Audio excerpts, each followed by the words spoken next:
BNPT dan pemerintah Korea Selatan menggelar Indonesia-Korea Counter-Terrorism Dialog di kantor BNPT di Jakarta Pusat pada 2 November 2023. Kegiatan ini dihadiri oleh perwakilan dari Kementerian Luar Negeri Republik Indonesia, Badan Intelijen Negara, dan Densus 88 Anti Teror Polri.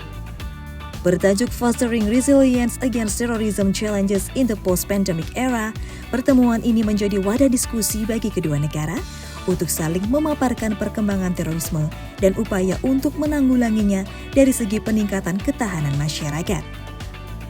Untuk itu, Deputi Bidang Kerjasama Internasional BNPT, Andika Krisna Yudanto, menyampaikan hasil asesmen pelaksanaan Perpres Nomor 7 Tahun 2021 tentang Rencana Aksi Nasional Pencegahan dan Penanggulangan Ekstremisme Berbasis Kekerasan yang mengarah pada terorisme atau RANPE yang kini telah berkembang menjadi Rencana Aksi Daerah.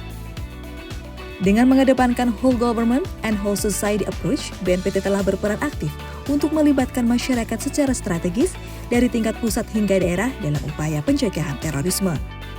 Hal yang menarik dari kelompok tematis tersebut adalah bahwa kelompok tematis ini justru dipimpin oleh civil society organization.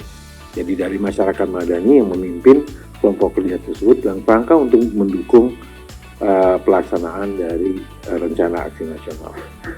Nah, kemudian terakhir adalah bahwa dalam untuk pelaksanaan strategi rencana aksi nasional ini difokuskan juga bagaimana kita bisa menggiring stakeholder yang lebih luas lagi, bukan hanya dari masyarakat madani, tapi bagaimana kita juga dapat memperkuat kerjasama dengan misalnya private sector, kemudian media, akademisi, dan juga tentunya dengan berbagai lembaga filantropi. Sementara itu, Minister of Korean Embassy, Park Soo-duk, menyampaikan tren aksi terorisme yang melatar belakangi pentingnya kerjasama dalam meningkatkan ketahanan masyarakat, yakni maraknya penggunaan teknologi informasi dan komunikasi untuk melancarkan berbagai aksi dan pendanaan terorisme. 특히 팬데믹으로 가중된 고립과 폐쇄, 사회 경제적 갈등으로 인해 인종, 종교 등에 기반한 혐오 범죄와 자생적 테러 위협도 증가하고 있습니다. 또 팬데믹 이후 ICT 기술을 통한 비대면 접촉이 더욱 보편화되면서 소셜 미디어 등 온라인 선동을 통한 조직원 모집 및 자금 조달이 보다 용이해졌습니다. 테러리스트들의 위협 또한 사이버 공격이나 드론과 같은 신기술을 활용하는 방식으로 발전하고 있습니다. 이와 같은 새로운 테러 양상은 우리의 대테러 정책에도 경각심을 주고 변화하는 양상에 맞추어 테러 대응 태세를 갖추는 것이 더욱 중요해졌습니다. 초국경적 테러리즘의 위협에 맞서 대응력과 회복력을 높이기 위해서는 그 어느 때보다 국제 협력이 절실히 필요한 상황입니다. 이런 맥락에서 오늘 세미나 개최의 의의가 더욱 크다고 생각합니다.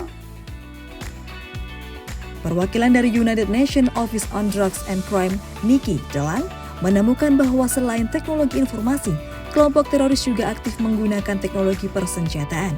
Untuk itu, ia mengajak kedua negara agar tetap waspada meskipun aksi terorisme tercatat mengalami penurunan setelah pandemi COVID-19. The terrorist groups are using 3D printing, they're using artificial intelligence to make their propaganda, they're using drones actively, and of course the cryptocurrencies for transferring money. Explosives and weapons, improvised explosive devices, homemade, but also rudimentary chemical, biological, or radiological weapons. That's a risk. Terrorist groups are attempting this. Melalui pertemuan ini, kedua belah pihak sepakat untuk perangi terorisme, di antaranya dalam mengatasi pendanaan terorisme dan perekrutan anggota jaringan terorisme lintas negara. Sebagai satu-satunya negara di Asia Tenggara yang memiliki kemitraan strategis spesial dengan Korea, diharapkan Indonesia dan Korea dapat saling bekerja sama dalam meningkatkan daya tangkal masyarakat terhadap ancaman terorisme dan ekstremisme berbasis kekerasan.